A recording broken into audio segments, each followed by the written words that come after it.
Hey guys, Ryan at Kaizink, and today I am showing you what you do after the first press in direct-to-film.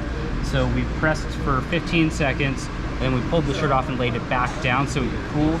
The reason why we're pulling it off is because this rubber mat on the press does stay warm, and these DTFs are a cool press.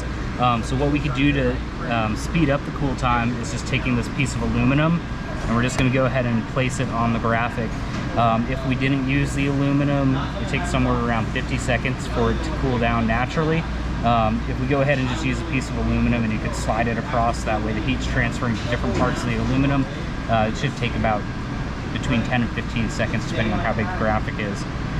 So after we've gone ahead and placed the aluminum on it to cool it, you're going to feel it and it should be very cool to the touch. It doesn't feel like there's any heat on there.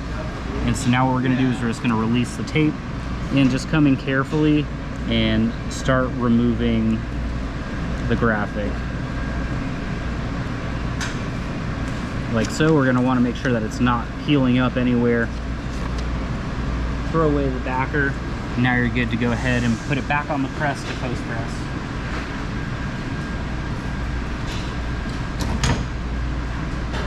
Thanks for watching.